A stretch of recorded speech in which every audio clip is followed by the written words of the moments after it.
We're going to make fry bread while Marissa shakes and laughs.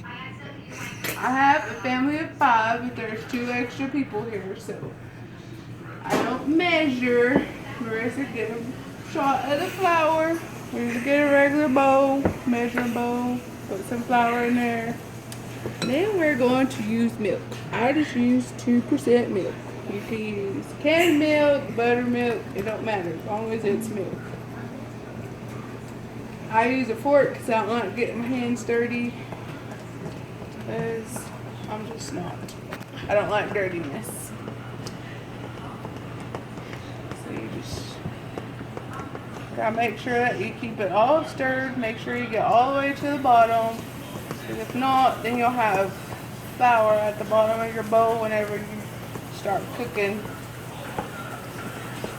And it doesn't come out good.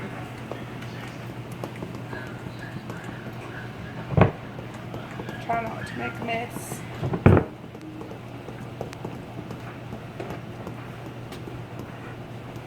Just keep stirring it and adding a little bit of flour from the sides to the middle.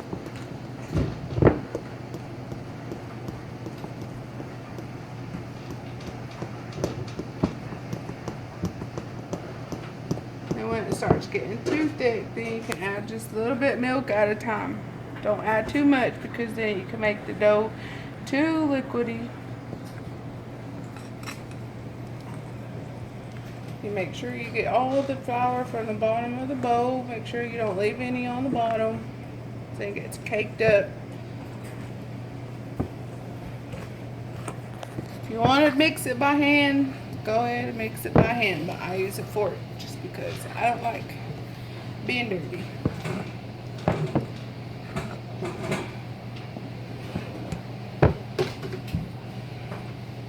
Just add a little bit more. Make sure you bring it to the middle so that way you're getting the middle all mixed up. So that way you don't have clumps of flour whenever you're making your bread.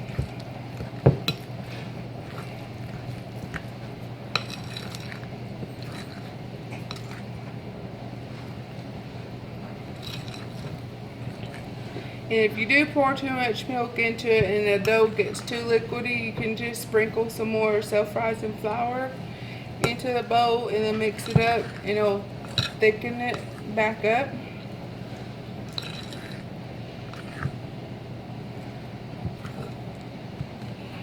So I always turn mine, make sure that you get all the dough from the bottom, make sure there's no flour caked up on the bottom.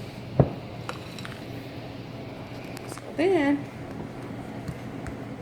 it has to be a sticky consistency so that way you can manipulate it whenever it rises. So then, since it's self-rising, you just let it, cover it with the tea towel, put it to the side, and let it rise for, depending on when you're going to cook it, you can let it rise for like 30 minutes to an hour if you're just making it for dinner. Or if you plan ahead, you can do it and then cover it overnight and then cook it the next day. Never refrigerate it because it messes up the dough and then you can't manipulate it. It doesn't taste as good. So just set it to the counter, cover it with the tea towel, and then come back later after it's sat for a while and let it rise.